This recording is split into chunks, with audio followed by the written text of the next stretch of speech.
आजच्या या नव्या सखोल चर्चेमध्ये सर्वांचं स्वागत आहे. नमस्कार. आज आपण एका अशा विषयावर बोलणार आहोत जो ऐकायला अतिशय सोपा वाटतो, पण प्रत्यक्ष अंमलात आणायला तितकाच कठीण आहे. हो, हे अगदी खरंय. आजचा आपला चर्चेचा आधार आहे दी आर्किटेक्चर ऑफ इनर स्टिलनेस मधील एक अतिशय विचार करायला लावणारा लेख. विद्यावाचस्पती विद्यानंद यांचा लेख. बरोबर. हो, एक्झॅक्टली, ज्याचं शीर्षक आहे मनाचा ब्रेक, उत्तम ब्रेक. अतिशय सुंदर आणि समर्पक शीर्षक आहे हे. राईट.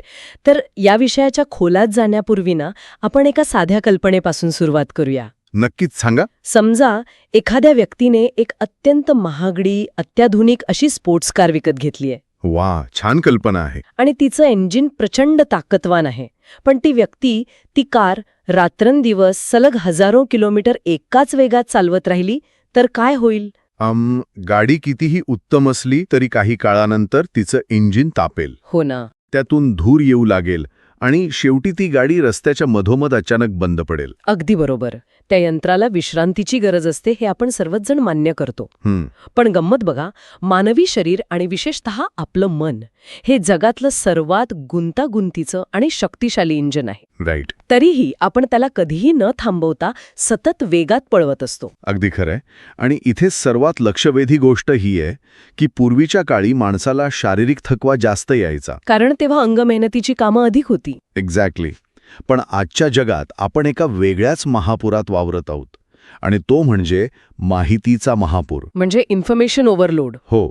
सकाळी डोळे उघडल्यापासून ते रात्री झोपेपर्यंत मोबाईल, बातम्या, सोशल मीडिया, ईमेल्स या सगळ्यामुळे मेंदूवर माहितीचा प्रचंड भडीमार होत असतो. बापरे, हो. यामुळे आपलं हे जे इंजिन आहे ना, ते केवळ धावत नाहीये, तर ते ट्रॅफिकमध्ये अडकल्यासारखं सतत रेव्ह होते. म्हणजे जागेवरच प्रचंड ऊर्जा खर्च होते. अगदी तेच. या अतिरेकामुळे मन कमालीचं थकून जातं, आणि म्हणूनच थकलेलं आणि गोंधळलेलं मन पुन्हा ताजेतवाने करण्यासाठी हा जो ब्रेक आहे तो अत्यावश्यक आहे. ती एक अत्यंत वैज्ञानिक आणि मानवी अस्तित्वासाठी आवश्यक अशी प्रक्रिया आहे. पण बऱ्याचदा ब्रेक घेणं या शब्दाचा अर्थ आपण चुकीचा घेतो असं नाही वाटत? म्हणजे कसं? लोकांना वाटतं की ब्रेक घेणं म्हणजे आपल्या जबाबदाऱ्यांमधनं पळून जाणं, ज्याला आपण एस्केपिझम म्हणतो, तसं काहीतरी. म्हणजे उदास वाटलं की 2 तास वेब सिरीज बघत बसणं. हो, तोच तर आजकालचा समज झालाय. पण या स्रोतामध्ये लेखकाने एक अतिशय स्पष्ट रेषा ओढली आहे. ती कोणती? हा ब्रेक म्हणजे जबाबदाऱ्यांमधनं पलायन अजिबात नव्हे, तो एक आत्मजागरूकतेचा क्षण आहे. म्हणजे स्वतःची जाणीव होण्याचा क्षण. राईट. बाह्य जगातील तो गोंगाट, ताण आणि अपेक्षांपासून थोडा वेळ जाणीवपूर्वक दूर जाऊन स्वतःच्या अंतर्मनाशी संवाद साधण्याची ती प्रक्रिया आहे. खूप महत्वाचा फरक आहे. वेब सिरीज बघताना आपण स्वतःपासून दूर पळत असतो. हो, आणि या हऱ्या ब्रेकमध्ये आपण स्वतःच्या अधिक जवळ जात असतो. अगदी बरोबर. आणि हा जो स्वतःच्या जवळ जाण्याचा प्रवास आहे ना, तो का आवश्यक आहे यावर स्रोतांनी खूप सखोल प्रकाश टाकला आहे. ते मेंदूच्या कार्यपद्धतीशी संबंधित आहे ना? हो. जेव्हा आपण सततच्या ताणाखाली राहतो तेव्हा थकलेलं मन फक्त शरीराला जड करत नाही, तर ते आपली निर्णय क्षमता म्हणजे कॉग्नेटिव्ह कपॅसिटी कमालीची कमकुवत करतं. म्हणजे आपण अनेकदा पाहतो की जेव्हा आपण मानसिकदृष्ट्या थकलेले असतो तेव्हा आज संध्याकाळी जेवणात काय बनवायचं असा साधा निर्णय घेणंही डोईजड वाटू लागतं. एक्झॅक्टली. यालाच मानसशास्त्रात डिसिजन फटीग असं म्हणतात. थकलेल्या मनाची लक्षणं खूप स्पष्ट असतात. छोट्या छोट्या गोष्टींवरून भयंकर चिडचिड होणं, संवादात सतत कटुता येणं, हो, मनात वारंवार नकारात्मक विचार येणं आणि सतत एक प्रकारचा गोंधळ जाणवणं. बापरे. ही सर्व लक्षणं सांगत असतात की डॅशबोर्डवरील लाल दिवा पेटला आहे, आता इंजिनला तातडीने ब्रेकची गरज आहे. 3 अत्यंत मूलभूत प्रश्न विचारायचे आहेत. हे प्रश्न वाचताना खरोखरच डोळे उघडल्यासारखं वाटतं. कोणती आहेत ते 3 प्रश्न? पहिला, मी का धावत आहे? दुसरा, माझं ध्येय काय आहे? आणि तिसरा, सर्वात महत्वाचा प्रश्न, मी आनंदी आहे का? वा. हे ऐकायला खूप साधे प्रश्न वाटतात, पण रोजच्या धावपळीत आपण स्वतःला हे विचारण्याची हिंमत करत नाही. हे खरंय. या प्रश्नांची रचना खूप विचारपूर्वक केलेली दिसते. हो ना. हे 3 प्रश्न मानवी मनाला एका नांगरासारखं म्हणजे अँकरसारखं स्थैर्य देतात. कसं काय? जेव्हा एखादी व्यक्ती थांबून स्वतःला विचारते की मी का धावत आहे, तेव्हा त्या धावण्यामागचा खरा हेतू तपासून पाहण्याची संधी मिळते. कारण अनेकदा आपण फक्त इतर लोक धावत आहेत म्हणून धावत असतो. अगदी बरोबर. आणि मी आनंदी आहे का हा प्रश्न तर एक आरशासारखा काम करतो. पण लोक हा आरसा बघायला घाबरतात. कारण जर उत्तर नाही असं आलं तर त्यांना त्यांच्या जीवनशैलीत मोठे बदल करावे लागतील याची भीती वाटते. राईट. हा जो मनाचा ब्रेक आहे तो या प्रश्नांच्या माध्यमातून एका प्रभावी औषधासारखा काम करतो. तो विचारांची अनावश्यक गर्दी कमी करून वर्तमानातील वास्तवाशी आपली नाळ पुन्हा जोडतो. हे ऐकताना एक मोठी अडचण अशी वाटते की हे सगळं तात्विक पातळीवर खूप छान वाटतं, पण प्रत्यक्ष आयुष्यात हा ब्रेक घ्यायचा कसा? कारण आपण सगळेच वेळेच्या मागे धावत आहोत. पण स्रोतामध्ये यासाठी काही उपाय दिले आहेत ना? हो, सुदैवाने या मूळ लेखामध्ये अतिशय व्यावहारिक अशा 4 पद्धतींचं वर्णन केलं आहे. पहिली पद्धत कोणती आहे? पहिली पद्धत आहे नैसर्ग संगत वेळ. अच्छा. म्हणजे दररोज काही क्षण जाणीवपूर्वक निसर्गात घालवणं, फक्त मोकळ्या आकाशाकडे पाहणं किंवा एखाद्या झाडाच्या सान्निध्यात शांत बसणं. आता काहींना वाटेल की झाडाकडे बघून काय होणार आहे, पण यामागे नक्कीच काहीतरी मोठं कारण असावं. नक्कीच आहे. हे केवळ काव्यात्मक नाहीये. जेव्हा आपण निसर्गातील गोष्टींकडे पाहतो, जसं की झाडांची पानं किंवा आकाशातील ढग, तेव्हा आपण अशा आकृतिबंधांकडे पाहत असतो जे मानवी डोळ्यांसाठी अत्यंत नैसर्गिक आहेत. म्हणजे स्क्रीन किंवा बिल्डिंग्सपेक्षा वेगळे. हो, स्क्रीनवरील पिक्सेल्स किंवा शहरातल्या कॉन्क्रीटच्या सरळ रेषा आपल्या मेंदूला सतत सतर्क ठेवतात. हो. पण निसर्गीच दृश्य मेंदूच्या व्हिज्युअल कॉर्टेक्सला शांत करतात. म्हणजे त्याचा थेट शरीरावर परिणाम होतो. अगदी. यामुळे हृदयाचे ठोके सामान्य होतात आणि शरीरात ताण निर्माण करणाऱ्या हॉर्मोन्सचं प्रमाण आपोआप कमी होऊ लागतं. निसर्ग आपल्याला कोणताही निकाल मागत नाही किंवा आपल्याकडून कोणतीही अपेक्षा ठेवत नाही. हीच ती खरी विश्रांती असते. हे खरोखरच अद्भुत आहे. आणि यावरूनच स्रोतातील दुसऱ्या पद्धतीकडे वळूया, जी आहे शांत श्वसन. Deep breathing. हो, यात डोळे मिटून जाणीवपूर्वक दीर्घ श्वास घेणं आणि सोडणं अभिप्रेत आहे. आपण नेहमी ऐकतो की राग आला की दीर्घ श्वास घ्या, पण या श्वासाच्या लयीचा आणि आपल्या अस्थिर मनाचा नेमका संबंध काय आहे? जर आपण याच्या मुळाशी गेलो तर श्वास हा आपल्या शरीराचा आणि मनाचा पूल आहे. कसा? जेव्हा आपण तणावात असतो तेव्हा आपला श्वास उथळ आणि जलद होतो. आपला मेंदू याला धोक्याचा इशारा समजतो. आणि मग शरीर फाईट और फ्लाईट मोडमध्ये जातं. एक्झॅक्टली, लढा किंवा पळा या स्थितीत. पण जेव्हा आपण जाणीवपूर्वक संथ आणि दीर्घ श्वास घेतो तेव्हा आपण आपल्या नर्वस सिस्टीमला एक स्पष्ट संदेश पाठवतो की सगळं सुरक्षित आहे. हो, या प्रक्रियेमुळे मेंदूतील जो भाग भीती आणि रागावर नियंत्रण ठेवतो तो शांत होतो. विचार करा, फक्त हवा आत घेणं आणि बाहेर सोडणं ही साधी क्रिया शरीराचं संपूर्ण रसायन बदलू शकते. म्हणजे श्वास हा एक प्रकारचा रिमोट कंट्रोल आहे, जो आपण अनेकदा वापरायला विसरतो. अगदी बरोबर. यानंतर स्रोतामध्ये दिलेली तिसरी पद्धत मला वैयक्तिकरित्या खूप प्रभावी वाटते. ती कोणती? ती आहे लेखन साधना. म्हणजे आपल्या मनात जे काही विचार, ताण, भीती किंवा गोंधळ आहे तो एका कागदावर उतरवणं. जर्नल करणं. हो, बऱ्याचदा मनात इतके विचार असतात की जणू संगणकावर एकाच वेळी 100 टॅब्स उघडायत असं वाटतं. हे संगणकाचं उदाहरण इथे अगदी चपखल बसतं. कसं काय? मानवी मेंदूची वर्किंग मेमरी ही संगणकाच्या रॅम सारखीच असते. राईट. जेव्हा आपण एकाच वेळी अनेक चिंता, अपूर्ण कामं आणि भावना मनात धरून ठेवतो तेव्हा आपली वर्किंग मेमरी पूर्णपणे भरून जाते. यामुळे मेंदू हँग होतो आणि मग आपण काहीच करू शकत नाही. बरोबर. ही लेखन साधना ते सर्व टॅब्स बंद करण्याचं काम करते. जेव्हा आपण आपल्या भावना कागदावर शब्दांच्या रूपात मांडतो तेव्हा मेंदूला त्यांना एका क्रमाने लावायला भाग पडावा लागतो. म्हणजे विचारांची गुंता सुटते. हो, आपण एका त्रयस्थासारखं त्यांच्याकडे पाहू शकतो. कागदावर विचार उतरवल्यावर जे मन हलकं झाल्यासारखं वाटतं ना, तो केवळ भास नसून ती खऱ्या अर्थाने मेंदूला मिळालेली मोकळी जागा असते. हे खूपच स्पष्ट करणारं आहे. आणि या 4 पद्धतींमधली चौथी आणि कदाचित सर्वात आव्हानात्मक पद्धत आहे मौनाचा अनुभव. बापरे, आजच्या काळात हे खूप कठीण. हो ना. काही काळ कोणतंही बोलणं टाळून फक्त स्वतःशी राहणं.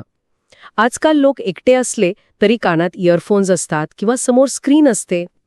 खऱ्या अर्थाने मौन पाळणं ही कल्पनाच अनेकांसाठी भीतीदायक असू शकते. ती भीतीदायक वाटते कारण आपण स्वतःच्याच आतल्या आवाजाला घाबरत असतो. म्हणजे आपण स्वतःपासूनच पळत असतो. हो, बाहेरचा गोंगाट आपल्याला स्वतःला सामोरे जाण्यापासून वाचवतो. सुरुवातीला जेव्हा एखादी व्यक्ती मौन पाळते तेव्हा मनातले जुने विचार, राग, चिंता उफाळून येतात.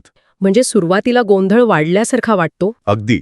पण जर ती व्यक्ती त्यातून पळून न जाता तशीच शांत राहिली तर तो गाळ खाली बसू लागतो आणि पाणी नितळ होऊ लागतं. वाव.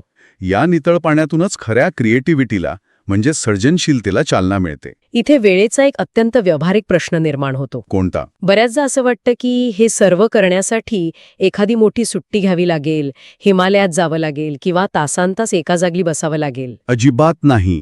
हाच तो वेळेचा आणि गुणवत्तेचा अत्यंत महत्वाचा मुद्दा आहे. म्हणजे यासाठी खूप वेळ लागत नाही. स्रोताने स्पष्टपणे सांगितलं आहे की हा ब्रेक तासभराचाच असला पाहिजे असा कोणताही नियम नाही. अच्छा. जर अत्यंत सजगतेने फक्त 5 मिनिटांचा ब्रेक घेतला तरी तो प्रचंड प्रभावी ठरू शकतो. म्हणजे ऑफिसमध्ये 2 मीटिंग्सच्या मध्ये 5 मिनिटं श्वासावर लक्ष केंद्रित करणं. हो, किंवा प्रवासात मोबाईल बाजूने ठेवून खिडकीबाहेर पाहणं.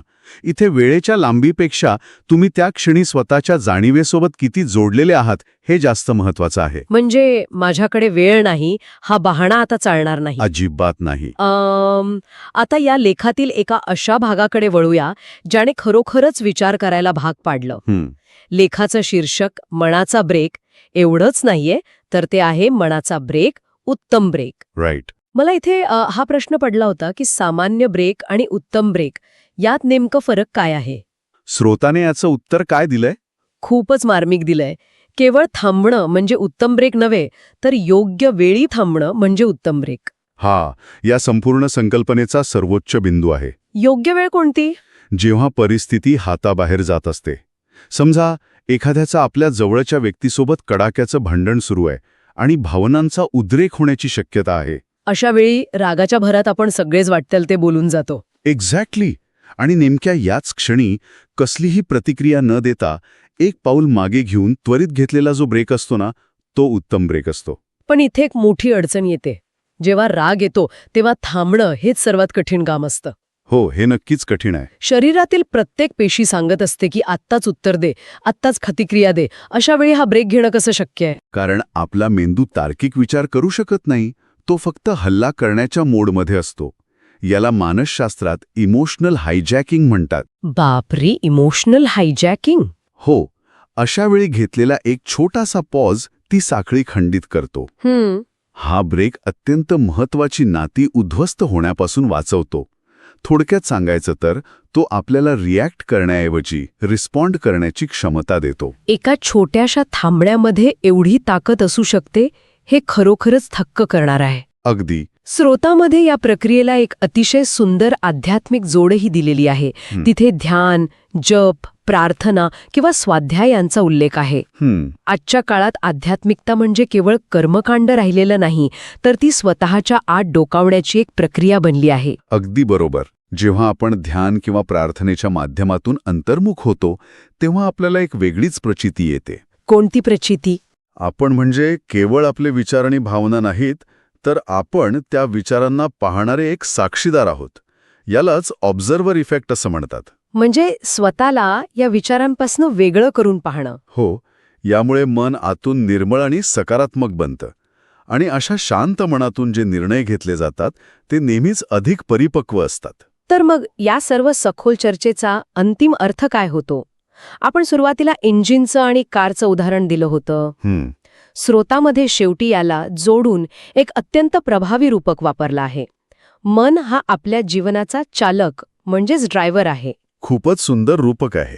आता विचार करा, गाडी कितीही उत्तम असली, रस्ता कितीही गुळगुळीत असला, पण जर तो ड्रायव्हरच प्रचंड थकलेला असेल तर तो वाहन सुरक्षितपणे कसं चालवणार? अपघात होण्याची शक्यता जास्त असेल. त्यामुळेच नव्या ऊर्जेने पुढे जाण्यासाठी त्या ड्रायव्हरला वेळोवेळी ब्रेक देणं हे पूर्णपणे अनिवार्य आहे. आणि या स्रोतातील सर्वात गाभा असणारे एक वाक्य आहे जे या पूर्ण चर्चेचा अर्क आहे. कोणतं वाक्य? थोडा वेळ थांबणे हेच कधीकधी सर्वात मोठे पुढे जाणे असते. वा. मानसिक स्वास्थ्याच्या बाबतीत थांबणं म्हणजे हरणं नाही, तर ती अधिक वेगाने आणि योग्य दिशेने झेप घेण्यासाठी घेतलेली एक रणनीतिक माघार असते. जसं बाणाने लक्षाचा वेध घेण्यासाठी दोरी आधी मागेच खेचावी लागते. अगदी तसंच. थोडा वेळ थांबणे हेच कधीकधी सर्वात मोठे पुढे जाणे असते. हा विचार खरोखरच मनात कोरून ठेवण्यासारखा आहे. नक्कीच. आजची ही चर्चा ऐकल्यानंतर आपण स्वतःकडे नक्कीच एका नव्या दृष्टिकोनातून पाहू.